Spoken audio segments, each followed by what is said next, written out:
Chers collègues, bonjour. Nous nous sommes réunis à la veille de la journée de la science russe. Tout d'abord, je vous félicite, vous, tous les scientifiques du pays, les équipes de recherche, les groupes technologiques, à l'occasion de cette fête.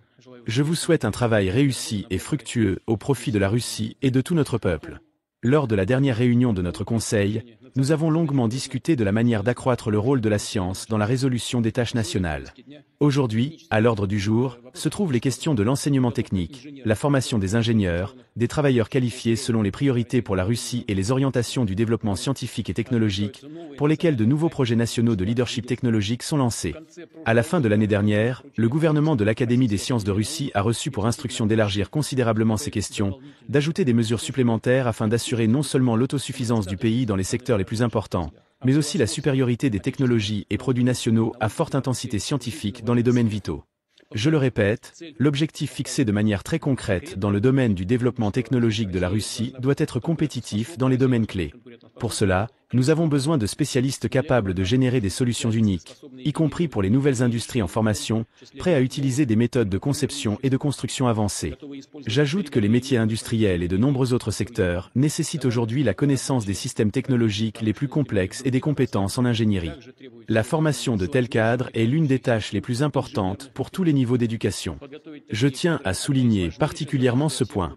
Ces dernières années, nous avons systématiquement travaillé au développement des écoles, des collèges, des universités, mais la situation économique et la concurrence mondiale évoluent rapidement.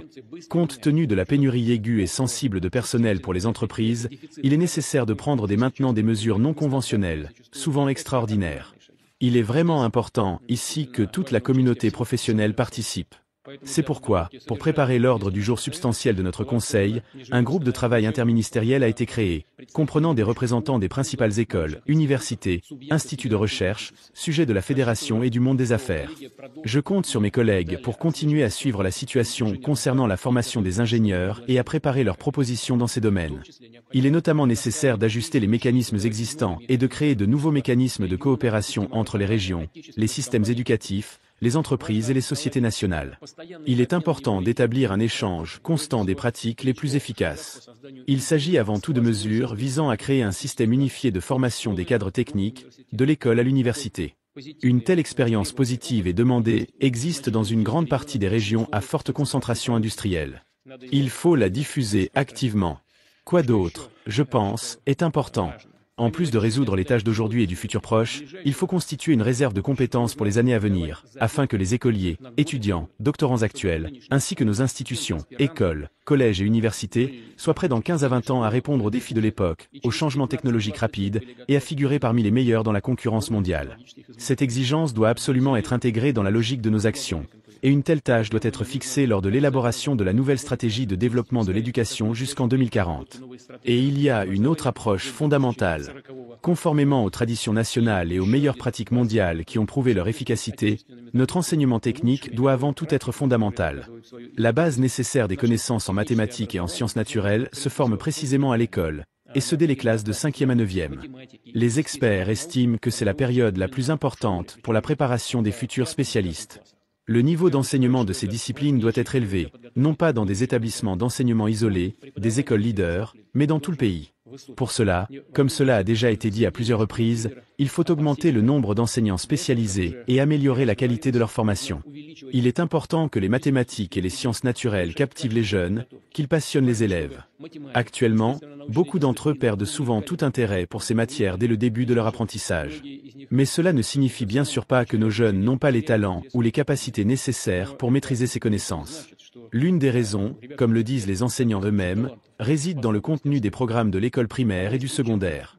Il faut mettre à jour de manière globale les programmes de mathématiques et de sciences naturelles, équilibrer le volume du matériel pédagogique, le rendre accessible, compréhensible et surtout intéressant pour les élèves.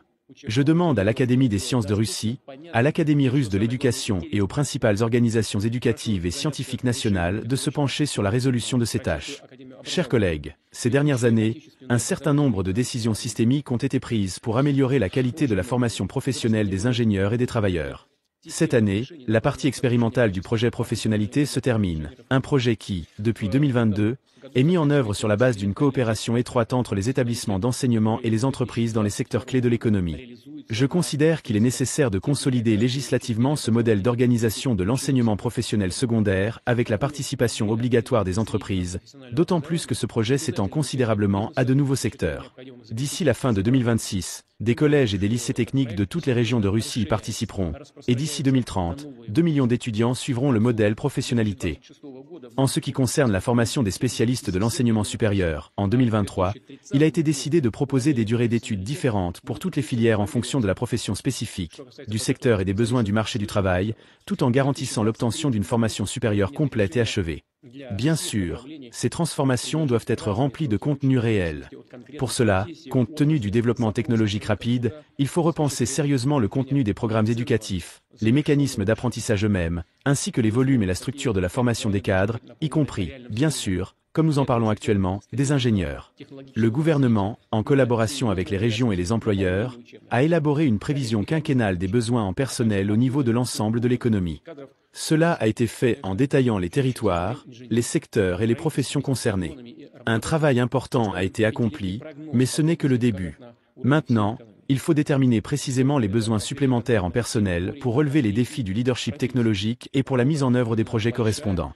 Il est nécessaire d'élargir et de compléter ces prévisions, puis de les utiliser pour définir les paramètres de la commande publique destinée aux collèges et aux établissements d'enseignement supérieur. Comme convenu, ce travail sera réalisé chaque année. Il est important que les places budgétaires pour les spécialités d'ingénierie ne se perdent pas dans la masse générale, mais soient strictement attribuées en fonction des besoins des industries et des secteurs, y compris ceux qui seront créés à partir de zéro dans le cadre des projets de leadership technologique. Par conséquent, il est nécessaire de mettre en place rapidement tous les mécanismes de répartition des chiffres de contrôle des admissions et de les communiquer aux établissements d'enseignement concernés. En priorité, les places budgétaires doivent être attribuées aux universités et aux collèges ayant des résultats élevés en matière de formation des cadres, c'est-à-dire aux leaders. Ces résultats se mesurent principalement par le salaire décent des diplômés et leur emploi dans leur domaine de spécialité. Il est également nécessaire d'ajuster correctement l'organisation du processus éducatif dans l'enseignement supérieur. Il faut augmenter de manière significative, d'un ordre de grandeur, la part de l'apprentissage pratique des outils modernes de conception et de construction déjà utilisés dans les entreprises. Parallèlement, il faut supprimer les cours et programmes obsolètes, parfois même archaïques, qui ne répondent pas aux besoins de l'économie. D'ailleurs, c'est l'une des principales raisons pour lesquelles les jeunes perdent leur intérêt pour leur future profession, et parfois abandonnent même leurs études. Sur certains cursus d'ingénierie, jusqu'à 40% des étudiants ne terminent pas leur formation supérieure. Ces chiffres, je pense que vous serez d'accord avec moi, en disent long. Et ils annulent purement et simplement toute notre planification des volumes de formation des cadres dont je viens de parler. Je demande au ministère de la Science et de l'Enseignement supérieur de présenter des propositions pour modifier cette situation. Par ailleurs, la combinaison des études et du travail devient désormais la norme pour un grand nombre d'étudiants. La volonté des jeunes de se débrouiller seuls, de se tester dans un processus de production réel, mérite certainement du respect, et bien sûr, un soutien total. Dans ce contexte, 2 propositions. Tout d'abord, je considère qu'il est nécessaire d'introduire des plans d'études individuels pour les étudiants qui travaillent dans leur future spécialité. Il faut utiliser des formes hybrides d'apprentissage qui, je le souligne, ne doivent pas compromettre la solidité et le caractère fondamental de l'éducation. Bien sûr, sans sacrifier la qualité. Je propose également, lors de l'élaboration de la base réglementaire du nouveau modèle de l'enseignement supérieur national, de prévoir la possibilité d'une formation professionnelle par étapes. Cela signifie qu'à la fin d'un certain cycle, l'étudiant a le droit de passer une certification lui attribuant une qualification spécifique. S'il le souhaite, il peut ensuite travailler, puis reprendre ses études dans le cadre de programmes d'enseignement supérieur de base ou spécialisés. Les mêmes opportunités doivent être offertes aux diplômés des lycées techniques et des collèges qui souhaitent devenir ingénieurs et obtenir un diplôme d'enseignement supérieur à l'avenir. En général, il faut créer les conditions pour un développement constant des compétences des travailleurs, des ingénieurs et bien sûr, des enseignants eux-mêmes en matière de discipline technique. Les technologies, les équipements, les machines et les logiciels évoluent et se renouvellent rapidement. Cela inclut également l'émergence de solutions et de systèmes nationaux compétitifs. Selon les experts, entre un tiers et la moitié des ingénieurs et techniciens déjà en activité ont besoin d'une mise à niveau de leurs compétences. Le discours de Vladimir Poutine sur le leadership technologique et la formation des cadres en Russie offre plusieurs leçons d'excellence applicables à la vie personnelle et professionnelle. En voici quelques-unes enrichies et approfondies. 1. Vision et planification à long terme. Poutine insiste sur la nécessité de planifier à long terme, notamment en préparant les jeunes dès l'école pour les défis technologiques futurs. Cela souligne l'importance de se fixer des objectifs clairs et de planifier soigneusement pour les atteindre. Une vision claire et une stratégie bien définie sont essentielles pour naviguer dans un monde en constante évolution. Dans votre vie personnelle et professionnelle, adoptez une vision à long terme. Fixez-vous des objectifs ambitieux mais réalisables, et élaborez un plan détaillé pour les atteindre. Prenez le temps de réfléchir à vos aspirations et aux étapes nécessaires pour y parvenir. La patience et la persévérance sont des atouts majeurs dans cette démarche. 2. Importance de l'éducation et de la formation continue. Le discours met l'accent sur l'importance d'une éducation solide et continue, en particulier dans les domaines techniques et scientifiques. L'apprentissage ne s'arrête jamais, et la mise à jour des compétences est cruciale pour rester pertinent. Investissez dans votre éducation et votre formation continue. Restez à jour avec les dernières tendances et technologies dans votre domaine. Participez à des cours, des ateliers et des séminaires pour améliorer vos compétences. Considérez chaque jour comme une opportunité d'apprendre quelque chose de nouveau. 3. Adaptabilité et innovation. Poutine souligne la nécessité d'être adaptable et innovant, en supprimant les cours obsolètes et en intégrant de nouvelles méthodes et technologies. La capacité à s'adapter et à innover est un pilier de la réussite dans un environnement en mutation rapide. Soyez ouverts au changement et prêts à adopter de nouvelles méthodes et technologies. L'innovation est clé pour rester compétitif et pertinent. Ne craignez pas de sortir de votre zone de confort pour explorer de nouvelles idées et approches. 4. Pratique et expérience. Le discours insiste sur l'importance de l'apprentissage pratique et de l'expérience sur le terrain. La théorie est essentielle, mais c'est par la pratique que les compétences se consolident.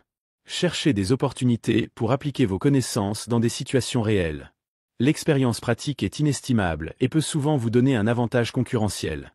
Engagez-vous dans des projets concrets, des stages ou des collaborations pour enrichir votre parcours. 5. Collaboration et réseautage. Poutine mentionne l'importance de la collaboration entre les établissements d'enseignement, les entreprises et les régions. Le travail d'équipe et les partenariats sont des leviers puissants pour atteindre des objectifs ambitieux. Construisez et entretenez un réseau professionnel solide. La collaboration avec d'autres professionnels peut ouvrir des portes à de nouvelles opportunités et idées. Participez à des événements sectoriels, rejoignez des groupes de discussion et soyez actifs dans votre communauté professionnelle.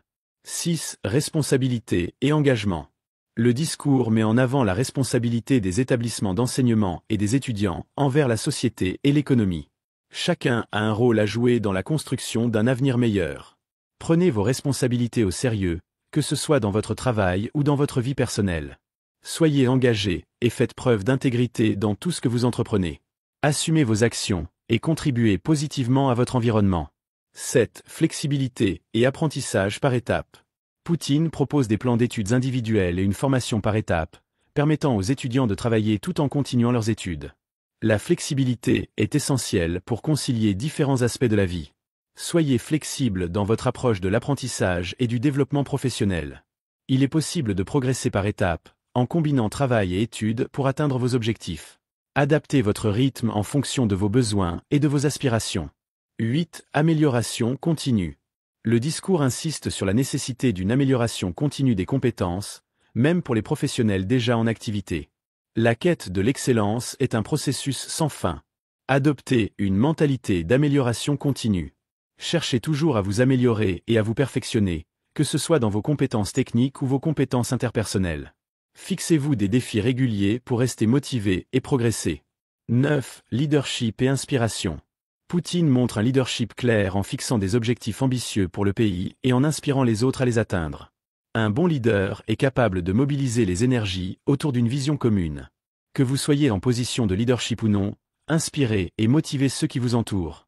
Un bon leadership peut transformer les objectifs en réalité. Soyez un modèle pour les autres en démontrant passion, détermination et empathie.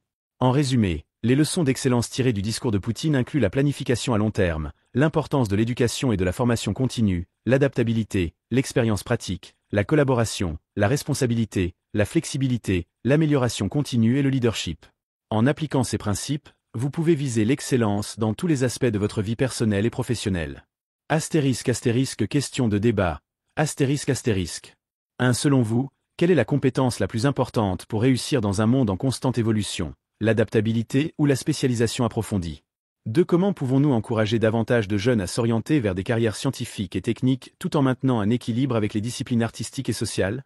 N'hésitez pas à partager votre avis en commentaire et à discuter de ces questions avec la communauté.